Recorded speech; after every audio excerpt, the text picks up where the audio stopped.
Okay, looks like we're live. If somebody can check Facebook, we always have an issue with going live on Facebook. So if somebody is on Facebook, send us a note that just says, "You see us.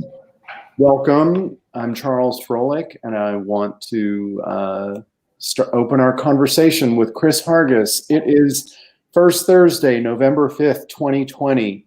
What a year. We would usually be in the gallery in the front room with lots of people and their children and dogs and all looking at artwork and gathering to celebrate artists all across the city in exhibitions all over town. But welcome from your home, wherever you are. Maybe you're driving right now, listening to this and watching. That's great. And we are, so I want to say I'm Charles Froelick. We're in the 25th anniversary of the gallery. So we opened in October of 1995, and I'm just excited for 25 more. I want to introduce, we'll go clockwise from where I'm sitting, and Wilder Schmaltz is Associate Director of the gallery. He celebrated his 10th anniversary at the gallery this year. That's right. So 10 years. Wilder is an artist and a graduate of Pacific Northwest College of Art. And I hope you'll check out his artwork besides coming to meet him when you come to see the show at the gallery. And then we have Kris Hargis, our featured artist, solo show. Where'd he go? And Kris Hargis, I'll get back to Kris in a moment, but I just wanted to let you know Kris is here in the house. And then we have Kathy Denning. Kathy is the newest staff member at the gallery. We are so thrilled. Kathy joined the gallery in February after graduating with her master's at the University of Oregon in art history degree, and she got her bachelor's from the Kansas City Art Institute, and which is also called KCAI, right? And yeah. And we had a very unusual introduction at one of our events, and I was introducing a client to Kathy, and I said, Kathy, she works at KCI Institute. And you were like, KCI? You are at KCI? And Kathy, common confusion. I frequent both places, so. Oh, yeah. So it was that was an interesting conversation. So Kathy, welcome. I want to just give a shout out to our staff members that are not here on screen.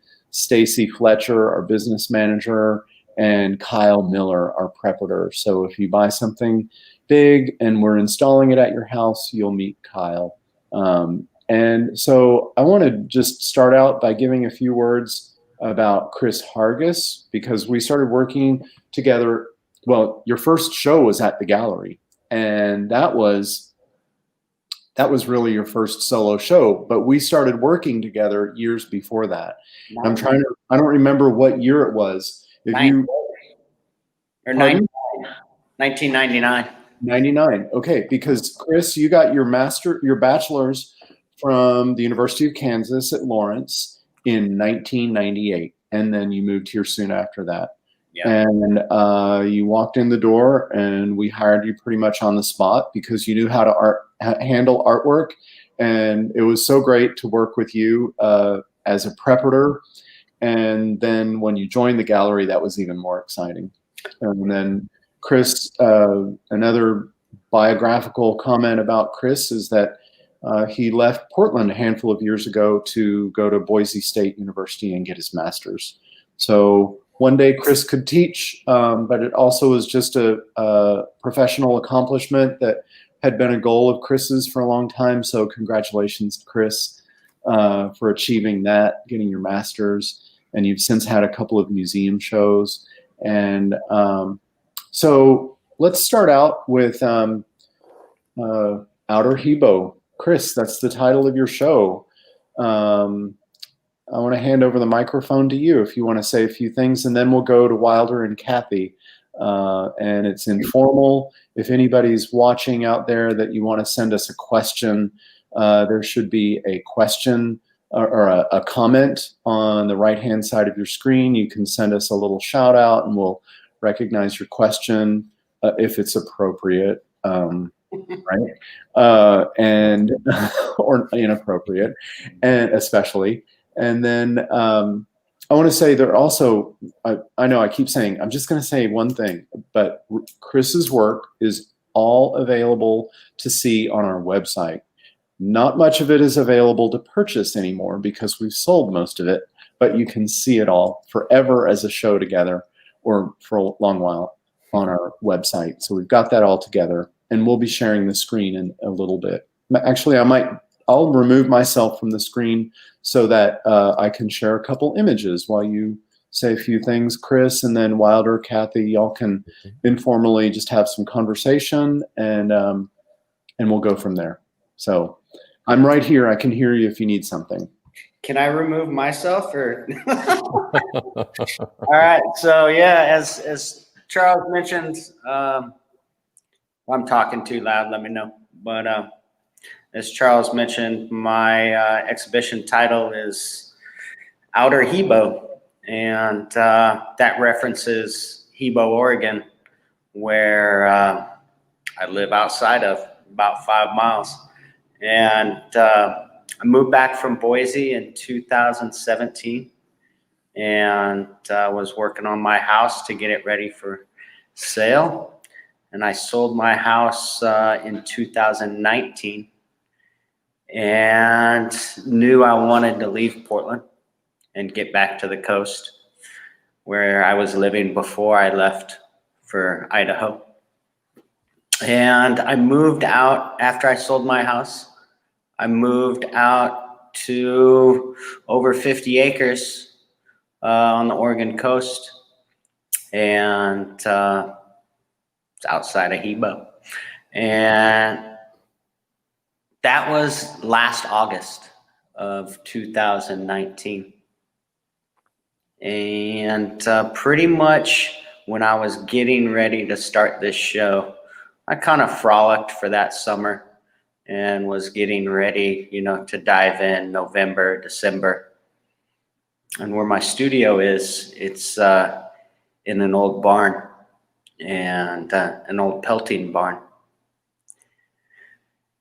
A lot of moisture, some roof leaks. Thought it was this great space. And then I realized I needed to start figuring out a way, because all my paper was buckling and I couldn't work. So I framed in an area where I could draw. And that's kind of, I finished all that up about January, early February. And, then the things changed as we knew it. So about the time the sky started falling, I started working on these drawings. So I don't know. Yeah. That's kind of where. Well, Kris, that leads right into what I thought I'd ask you about first, is that there's always been such an element of solitude in your work. You're working often in front of the mirror. Your subject, for the most part, is yourself. And what has your studio practice been like? You were working in a relatively new space, as you said, but was it an entirely kind of different experience to be working in an imposed kind of solitude rather than the kind that you choose when you're working? As it has with all of us, it definitely has limited outsiders coming in, i.e. friends. Right.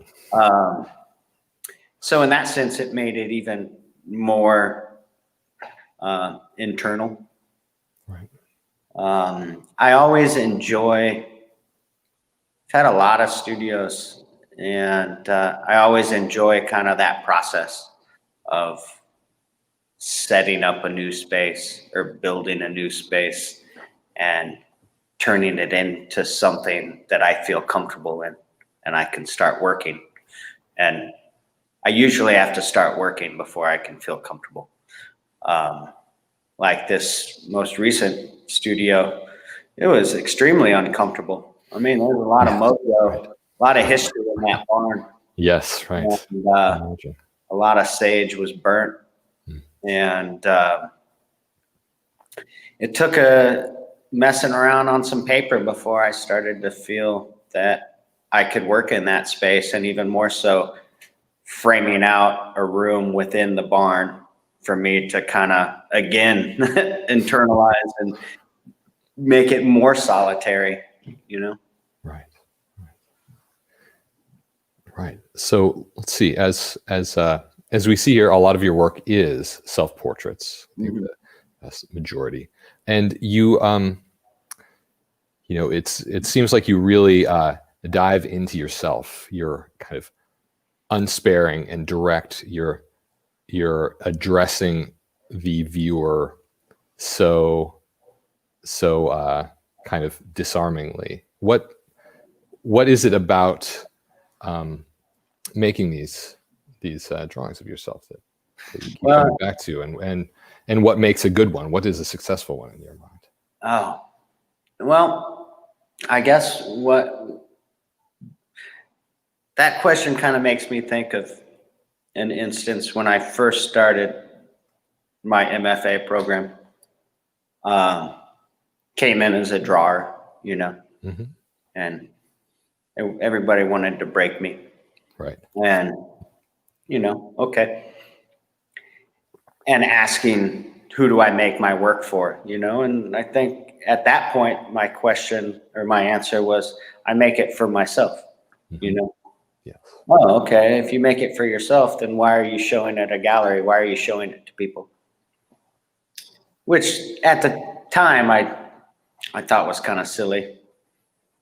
But as I kept working and that question kept getting asked to me over and over, it was like, I make it for myself, but also it's like, it's for you and them and those over there, and anybody who wants to come and stand in front of a drawing or look at it, and hopefully they can take something away from it, maybe see something that they've experienced or whatever. So I think the self-portrait for me is a way for me to do that and to not necessarily conquer all my issues that I have or whatever, but to feel them and to get to know them better. So either I can move past them or learn to work with them.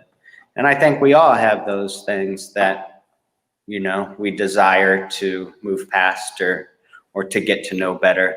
And I think that's what a lot of these self-portraits are. I mean, they're based on whether it's a moment, a feeling I was having in that moment, an experience I had, whether that be an afternoon or a number of years, and not that you can, I don't know, maybe you can cram all that into a drawing on paper, but so yeah, I don't know if that answers, I know there's a last part of the question.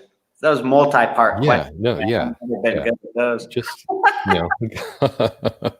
go with your favorite part. All right. That's fine. Yeah. We have an audience question here. Was wondering if Christian gained most of his talent from his older sister. Definitely, Kim. Definitely. Make a mean back to mac and cheese. Mm-hmm. Oh. Thanks, Kim. Omaha. Oh, another question. How many album covers have you done?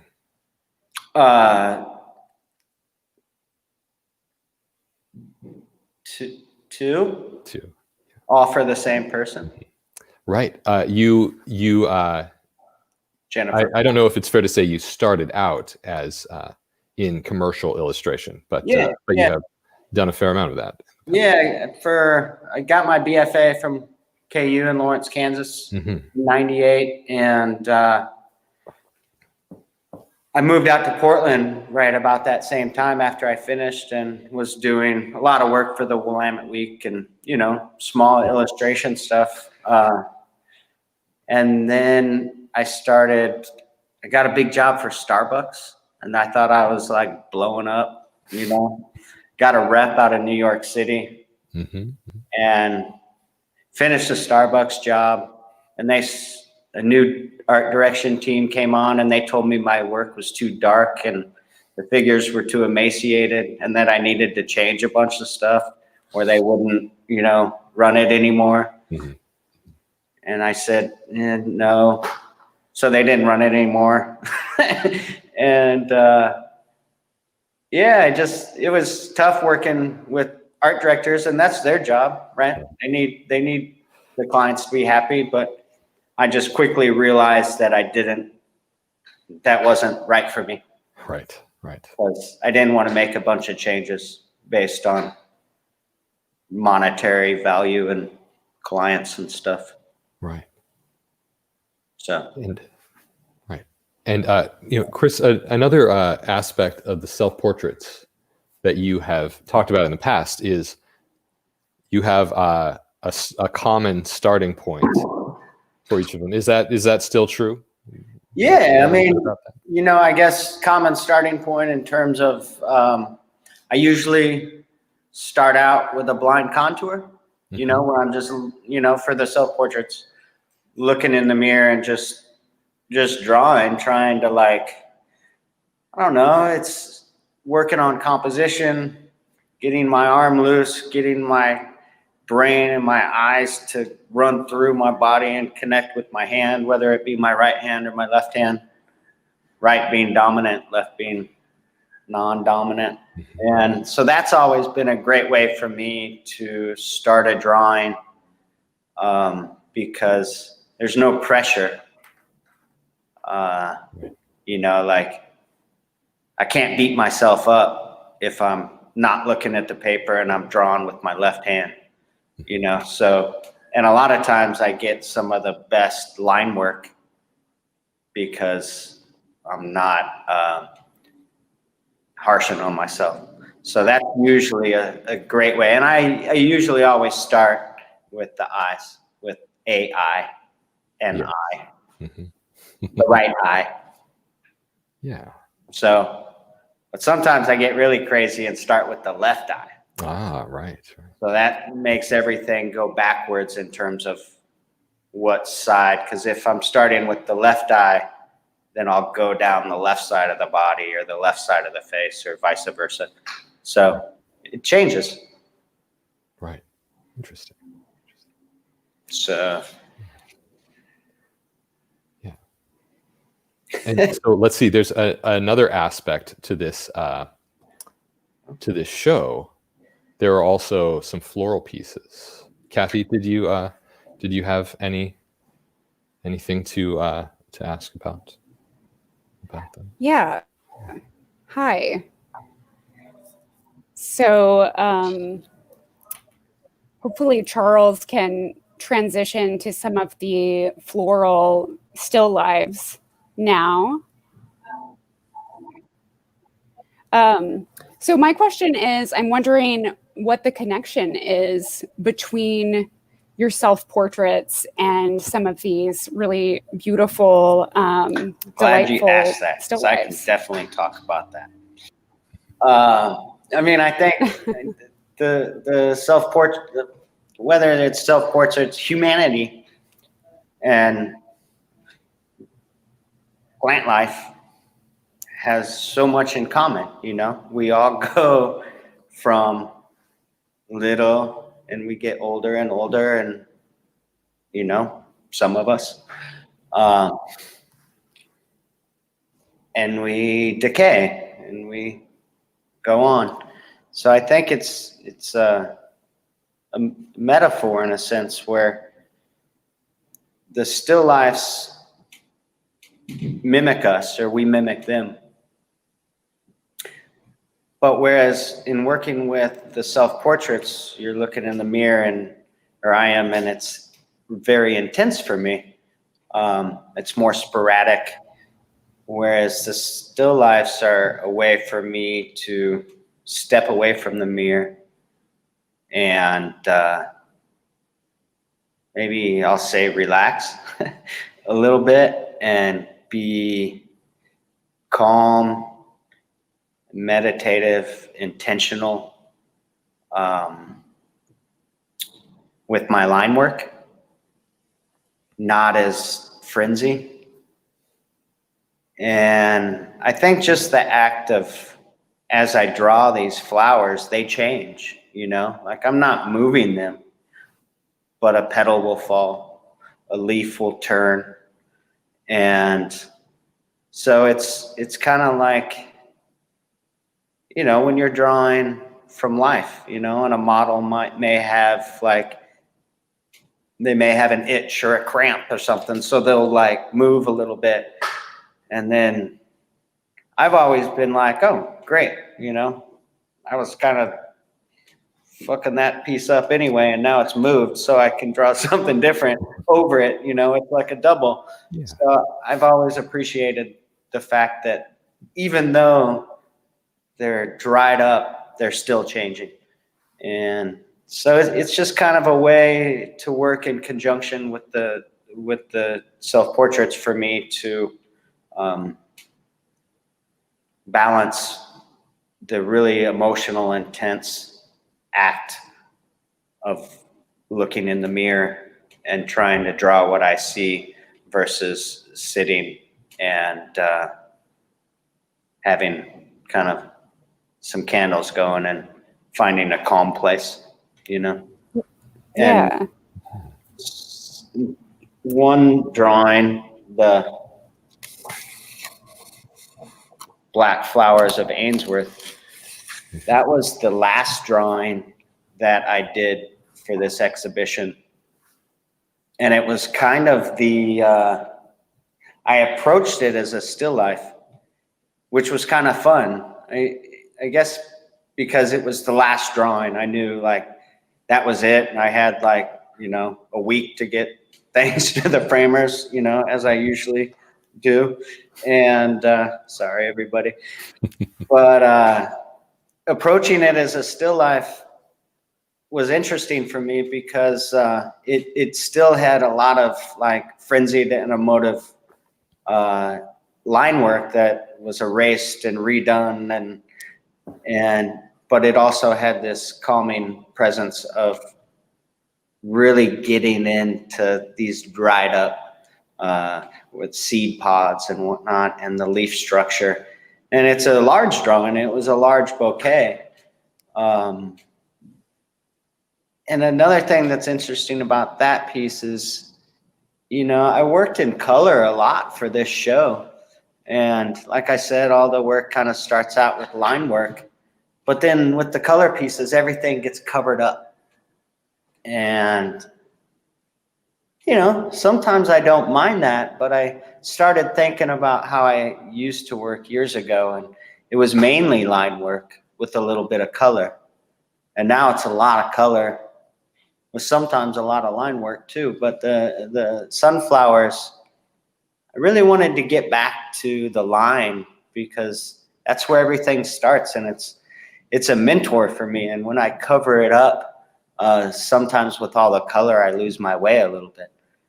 And I have to take pigment off so then I can create lines again, so I can get back, and then maybe it all gets covered up again. But I don't know. It was kind of a nice piece to work on at the end because it kind of showed me, you know, like the roots, my roots, the roots.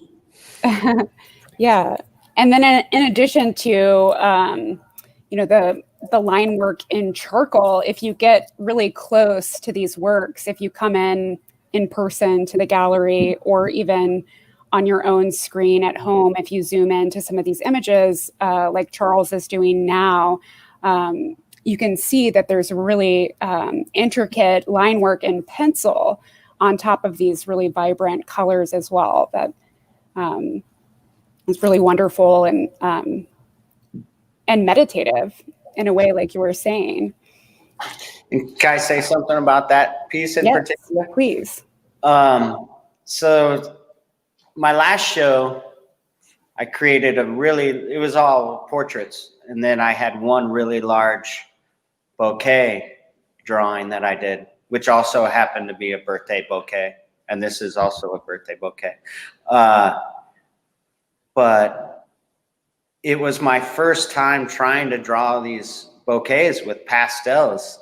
And like, that don't work, man. At least for me, you know, it's like there's so much pigment on the paper that the paper won't take grease pencil, Conte, you know. So it was this was the first floral that I started working on for this show. So it was a really learning curve about how I can make it all happen. And there was a lot of, you know, taking pigment away, working negatively, so then I can add line again. And so this was, you know, this piece is almost like the opposite of Black Sunflowers of Ainsworth, because there's so much more color and pigment on this paper than there is, you know, there's a lot of underdrawing there, as you can see. And you know, like the pastel will pick up that underdrawing and kind of cover it up and kind of not. And I don't mind that, you know. I think it shows history, and it shows places that I've been on that piece of paper. And you know, sometimes I'm like, oh, that looks kind of, you know, like crappy or whatever, but whatever, get past that. You know. So I love seeing the underdrawing. You can also see the underdrawing and looking back at myself within the large like block of lavender. If you get really close to it again, you can see these dark lines in charcoal. Let's see. Yep, there it is. Oh yeah. That was kind of a dark time. You know, let's see. Yeah, pull that one up. Yeah, that, you know, like, I think this kind of drawing, or this drawing, expresses a lot about how I think a lot of us have been feeling for a while. And, you know, just kind of wide-eyed in amazement, sometimes fearful, sometimes lack of hope, whether it be personal or for humanity. So this was just a very candid, you know, looking at myself and thinking a lot about like the past and the present and the future, and like things I did or should have done in the past, and thinking about the present and like what I've learned, and moving to the future and like what can I do, whether it be friendships, relationships, you know, just being a good person. So it was or trying to be, and it was just a really honest take on a moment, you know, of months. Yeah, absolutely. Lori Daniel points out, crappy is the new beautiful. Thanks, Lori. Well put. I agree. So. Yeah, I love how the eyes are kind of sliding down the face here, and then you have this like cascading staircase almost going up the shirt to the neck, and this kind of like I just feel this sense of recognition in terms of like this push and pull of all of these emotions and this crazy time we're living in. Yeah. Mm-hmm. It's kind of, I'm glad you point that out, like the staircase. It is, you know, it's like one of those staircases that you may not want to walk on, right? Those boards might, you know, they're too long, or the riser run's not correct. You might trip up. But, you know, we got to keep on, right? So you, I don't know, you ebb and flow. You go with the tides.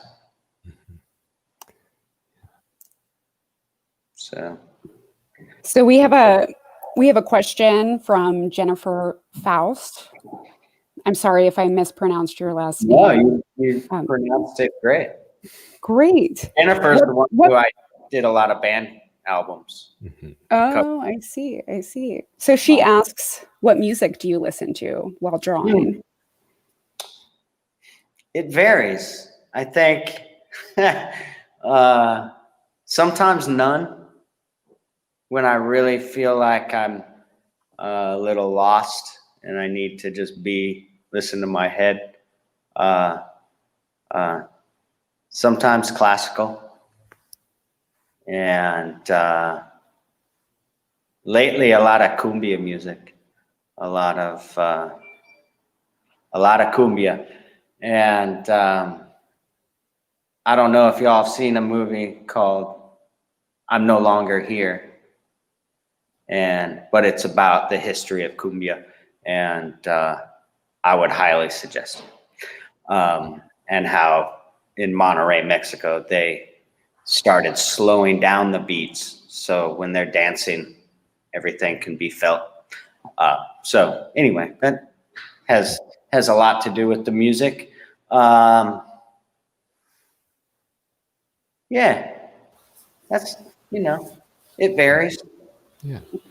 Kris, the title of that film doesn't sound too far off from something you might title one of your own drawings. Yeah, I wish they wouldn't have stole my Right. Yeah, and, you're right. yeah. How do you arrive at those titles? They're often just kind of very brief but poetic. Thanks, man. Turn of phrase. And we have a question too about the Warlock title too. Oh. So if you could talk just a little bit about your titling, and then also that specific one, that would be wonderful. Yeah, titling, that's always an interesting one, because it's like, I don't know, what's a title? You can kind of read into it, or it can just be like whatever. But I usually, when I'm drawing, I'll either write on the wall or the drawing board or whatever thoughts that are coming in my head. Or they reference a place, like where the flowers came from, or when. And, like looking for a place to land, this piece, right there. Just thinking about that was titled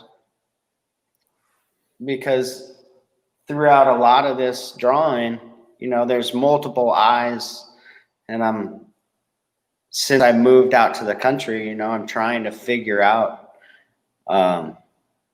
where I want to be. I know I want to find land and hopefully build a little cabin, but that's the physicality aspect of it. There's also the emotional and spirituality aspect, and like looking for that place where I find all those things. And that may be just a shot in the dark, but shit, man, I'm gonna try and find it. And so thinking about that, like that's kind of where the titles come from. And in terms of once I was called a warlock, that's funny because that's I was told that by an old partner of mine, that her new partner at that time said, he's like a warlock. He's just always around, because I'd always be spotted. And I just thought it was kind of funny. But when working on this drawing, I felt I was carrying something, or something needed to get out. And I don't know, it's in some way, maybe that title and what I was carrying I mean, there's got to be some connection. I don't know, like I'm just kind of getting to know this work now because now it's all finally up, and I don't know how much I really get to know the work while I'm making it. I mean, it's like we get to know each other a little bit, but then we're separated. Right. So I guess that's a whole different tangent than the title thing, but I think that's an important thing. Yeah, that's good to stuff. recognize for anybody. It's like, like, oh, you just get up, you talk about your work, you're gonna do great. It's like, okay, because this is the second time I've been in the gallery really and got to view the work and see it all together and see those relationships and how pieces interact with one another. And looking at it, it's almost like somebody else has done it because I'm trying to figure it out. And I don't know if it can be figured out in terms of how can I describe my work to you. Because once I start to, I can tell you how it made me feel or what I was maybe feeling. But once I try and, tell you what it's about, I feel like it does a disservice because I don't want to take away or influence how one sees or feels when they're looking at something that I've made. Right. It's like Rilke said, like some things are just unsayable. And I think that holds true. Absolutely. Whew. Yeah. Hey, good. I feel like I talked a whole bunch right there. Oh, yeah. That's more than I've talked in a month, man. Boy, yeah. Doing open gallery space there. Yeah.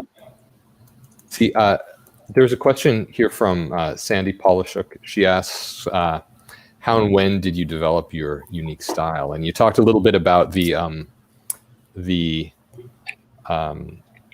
returning to some of the line work of your past drawings and integrating them in with the more recent pastel work. Can you just say something about that? Oh man, that's a big one. Thanks for the question, Sandy. And I don't, unique style. I think through college in Kansas, working as an illustration student, everything was like, you got to have your own style, if you're going to be an illustrator. How do you do that, and you can emulate people, right?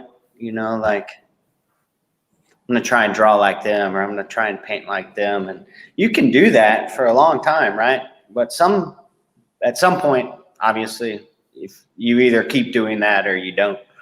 And fortunately, I've had a lot of, or a good handful of people whose work I've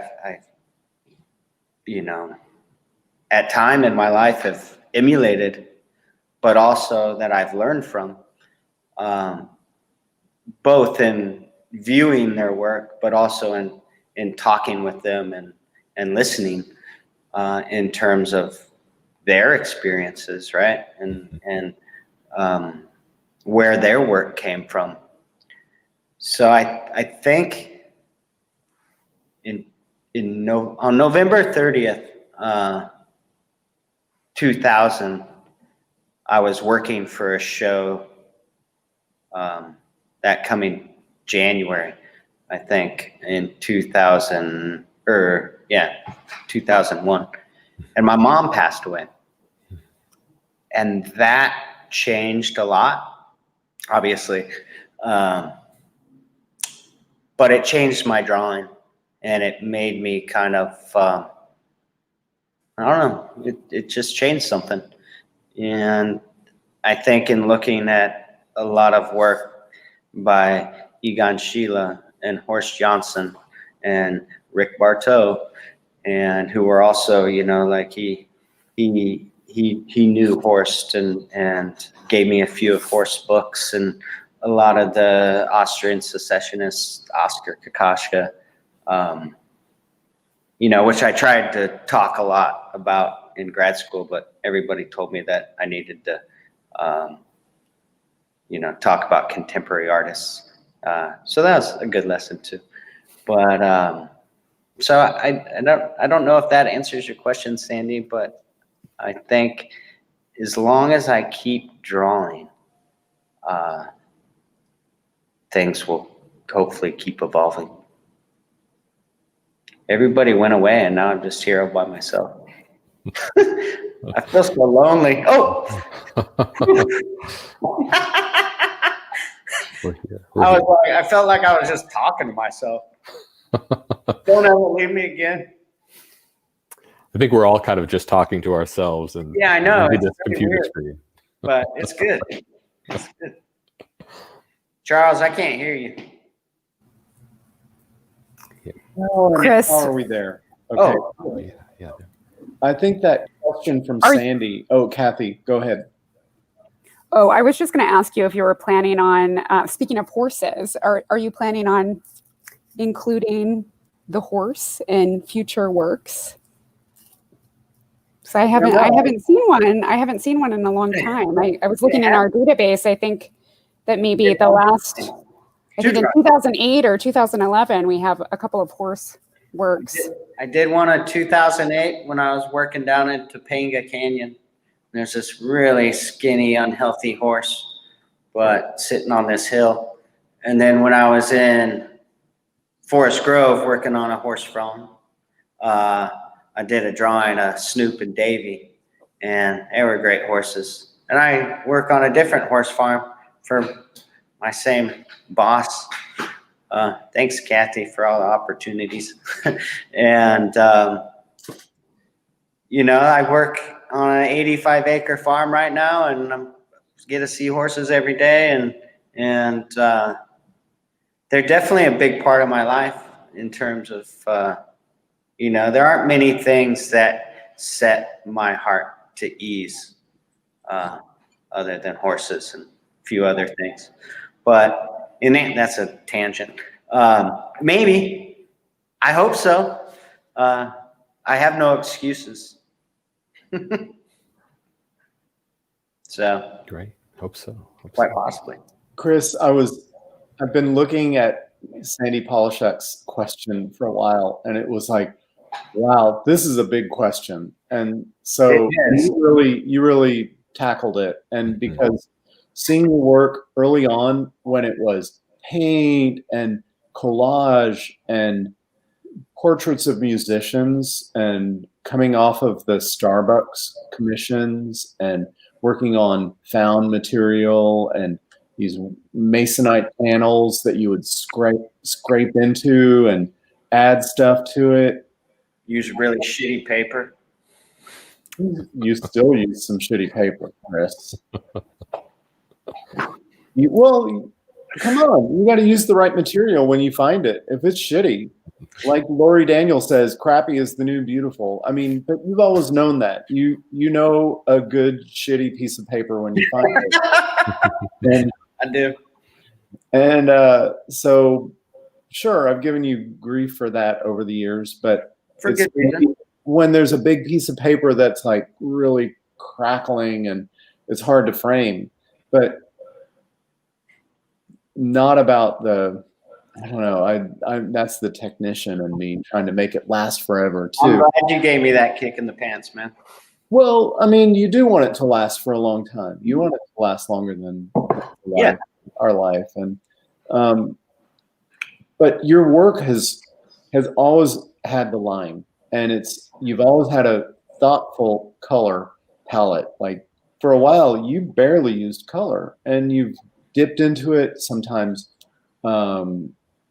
monochrome, but the color is really second to the line. And I think that's something they're sitting in the background, listening and watching the conversation roll over these drawings. And Kathy, thank you for lining up the larger resolution images for me so I could zoom in on them for you. And because the details in them, every artist talks about this. It's like, my work looks like crap on a website or on internet, and it flattens it out. And it's so true. I mean, I think Rebecca Johnson, just a shout out to anybody needing good documentary photographs in Portland. Like, Rebecca Johnson has been at it for decades. There are a bunch of good photographers. She's the mom. And yeah, Mario Gallucci and Kevin McConnell and Aaron Johansson and Rebecca Johnson. And Rebecca shot a lot of your work, maybe this whole show. All of it.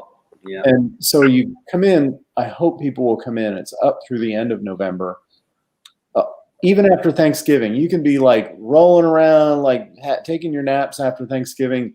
Make an appointment to come see Kris's show after that last weekend after Thanksgiving, because seeing the work in person, like you talked about how you couldn't capture the detail of those bouquets with pastel, and you drew it with graphite and pencil, and then you went in with the pastel and you made these layers of color with underdrawing. And Kathy, when you said something like the eyes dripping down the face, it was like, oh my God, melting down the face. It was like, that's exactly what they're doing.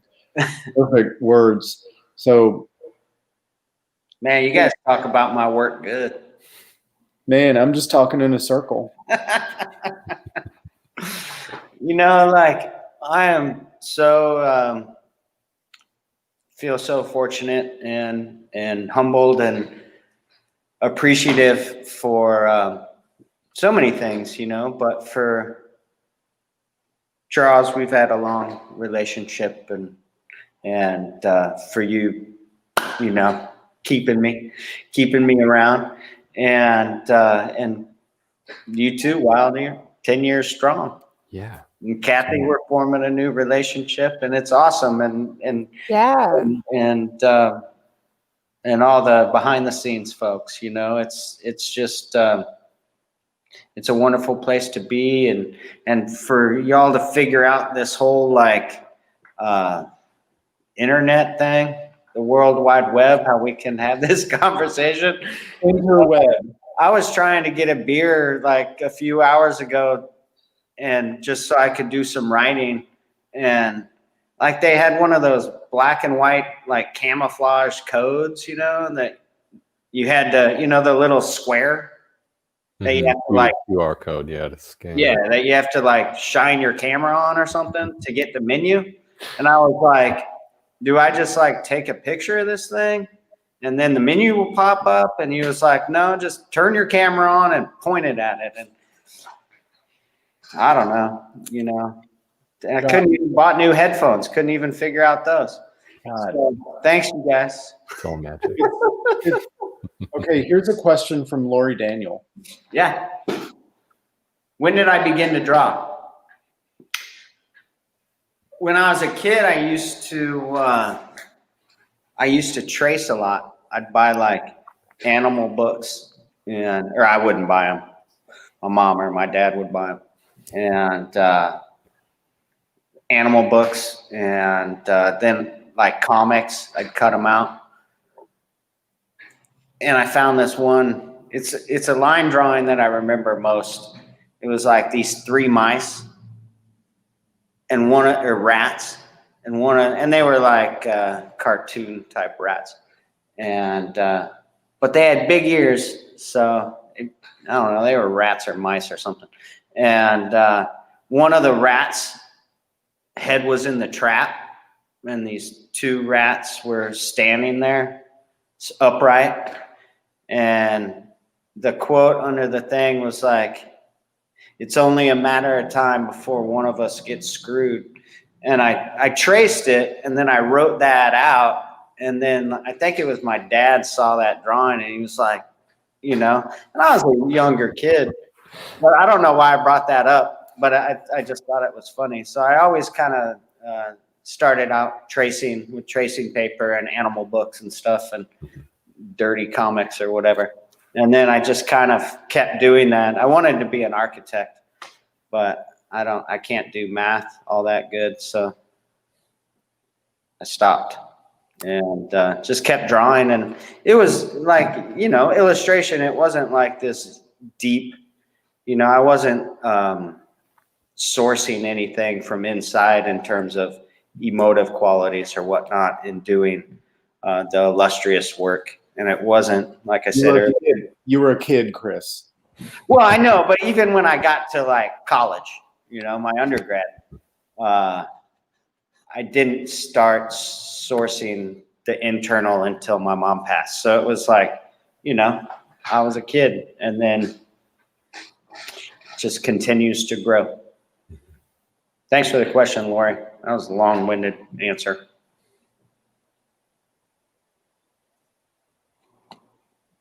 Yeah, that's wonderful.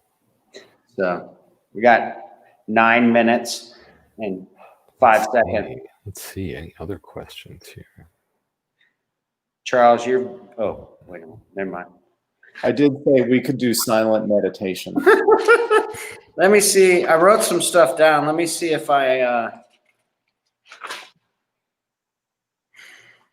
you know, one other piece I wanted to talk about was, you know, all the show is self-portraits and still lifes, but there's one piece called Sitting Woman, and it's a drawing of my friend Jen.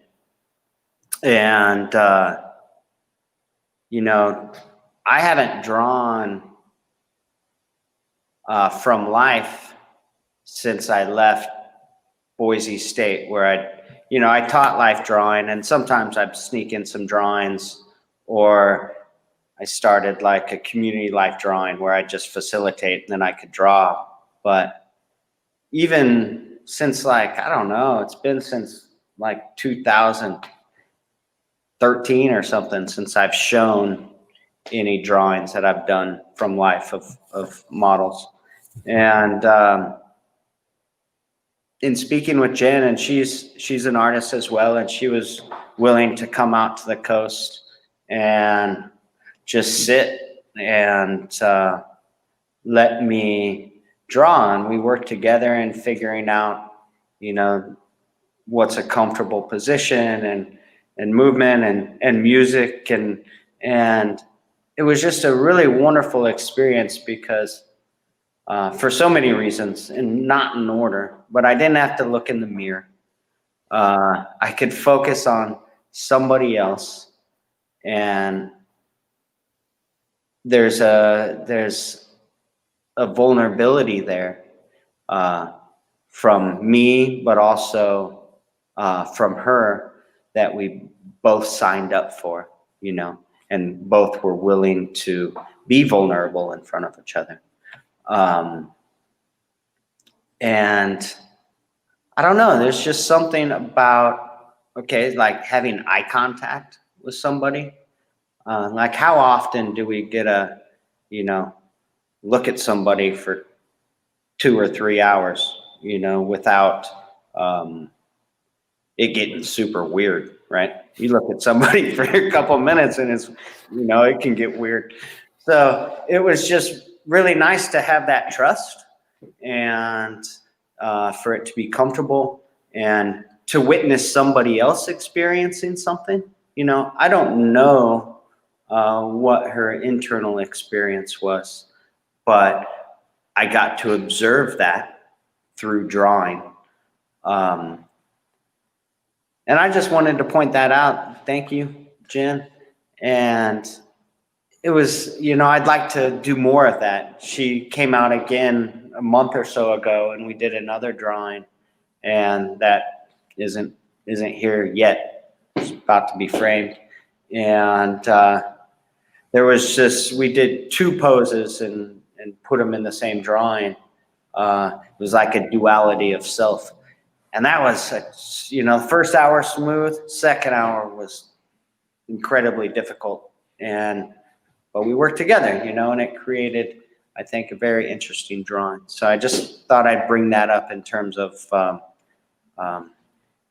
it's not anything new for me, but it's something new as of late. And I look forward to doing more drawing from life other than myself. Hey, Kris, here's another question. Mark, what was the biggest challenge transitioning from commercial art to your contemporary work? Man, it was a blessing. I did commercial work for 2.5 years, so not very long, in terms of a lot of successful artists that do a lot of commercial work. And some of them are really good at balancing the two, their fine art work and their commercial work. I was not. So the biggest challenge maybe was, I guess in doing commercial work, like I had somebody out there schlepping my work so I could get jobs. And if I got a job, I knew I'd get a paycheck, and if I lined up multiple jobs. So it was kind of a monetary thing, really. That was, and then not doing it anymore. And then, okay, you have a show every year or something like that. So you work to that. So I don't know. I don't know if it was the biggest challenge, but it was kind of maybe taking that leap to not doing commercial work anymore and trying to explore and dive in and go inward. That's hard sometimes. So that was my biggest transition. Kris, are you up for another question or two from the audience? Absolutely not. No. Yeah, totally. Here's one. This is getting kind of fun. We're warming up. What do the ears signify in your portraits? Huh? Sorry. Oh man. They are prominent for sure. I think it's in looking at the face, right? It's like when you're looking head on, it's really the only thing that sticks out, so it's a way when I'm drawing, when I can move outside of that plane of the face. So that's one significance of them. So it's like this freedom to break the plane of the forehead to the temple to the jawline.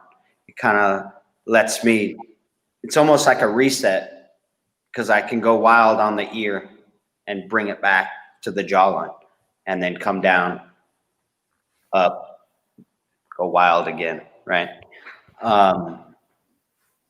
But also, a lot of them in the portraits, one ear is maybe a little more detailed and one is a little less.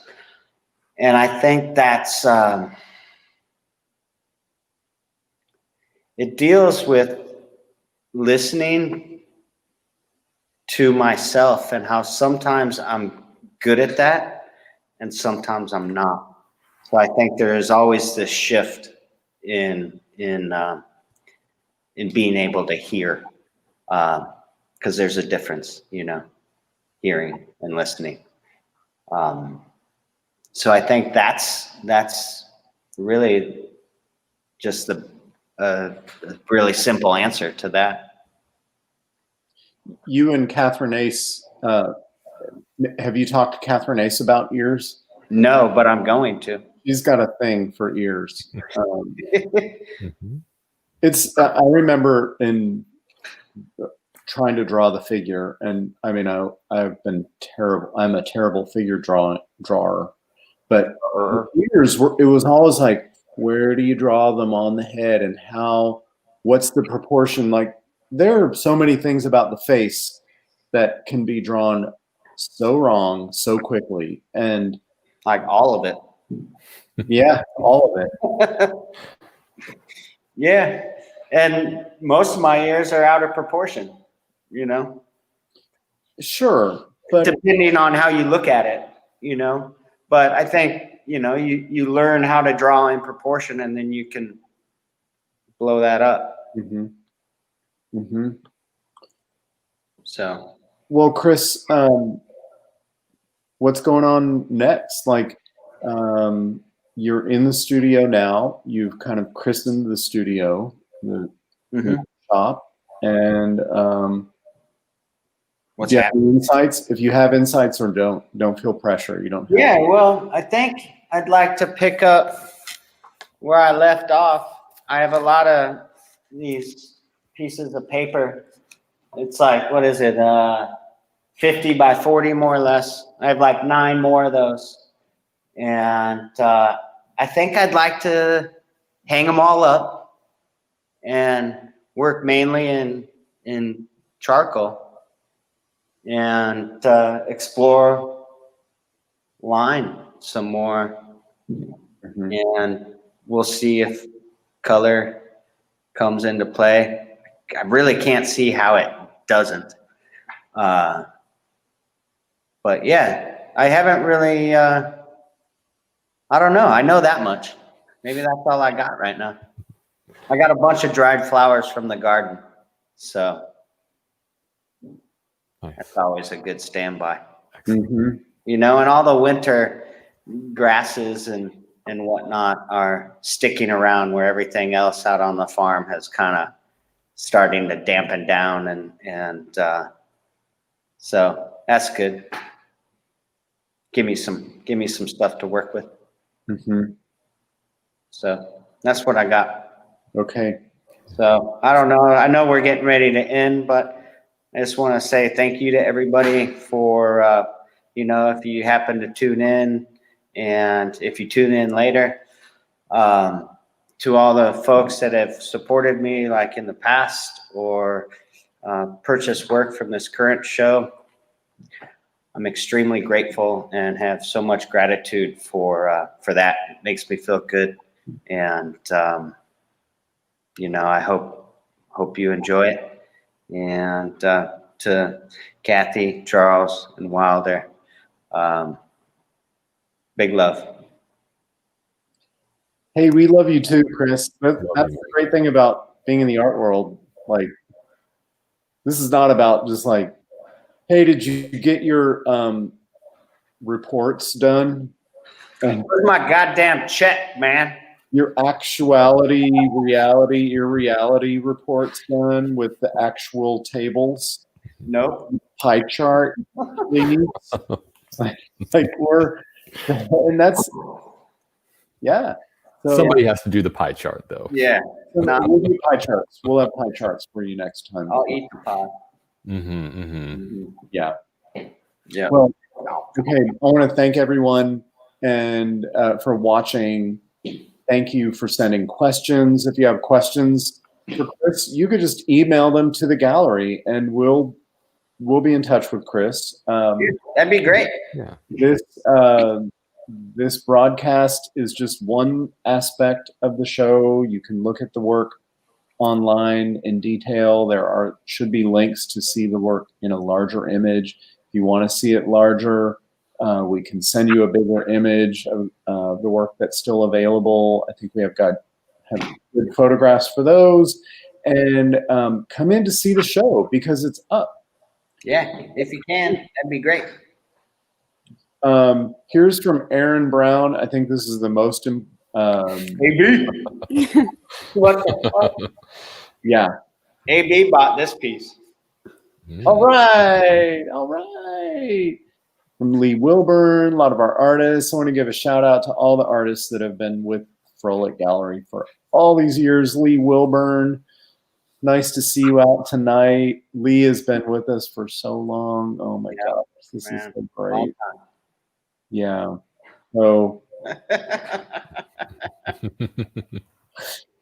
I heart you too, AB. here we go. Now's the final countdown when everybody gets their moment to send the most amazing statement that they can ever think of, right? Yeah, Nancy. Yeah. Yeah. So I hope you'll come visit the show, everybody. Hargis, it's a joy to work with you. Your work keeps evolving and changing. I don't expect the same thing from one show to the next. And it's exciting to see when you send new images, thumbnail, you email or text us some new images like, I think these are going to stick. And then it's like, man, you just go flying with a new show, a new series. So good job, Kris. We're all proud of you, and we're thrilled to represent you. Likewise. Okay, at that, I think we'll say good night. Everybody have a good, safe Thursday evening. Go check out all the other galleries around Portland. There's so many good shows around Portland right now. And this was a really good art break to just think about art and line and color and pastel. So Wilder, Kathy, thank you. I hope whoever comes in to visit the shows will be able to spend some time having a conversation with Kathy and Wilder too, because they both really love looking at our artists' work. Kathy is diving into all of the catalogs and the books at the gallery. So she's been organizing a whole new library for the gallery. So if you come visit, you can see our new book library, or book island, pardon me. I'm sitting at it right now. Yeah, Kris is sitting at it. So, okay, that's it. Really. All right. No, really. Good night. Thank you, All Kris. right. Good night. Okay, if y'all want to stay on board, the four of you, or the four of us, we can. Okay. Bye. Out of here. Thank you.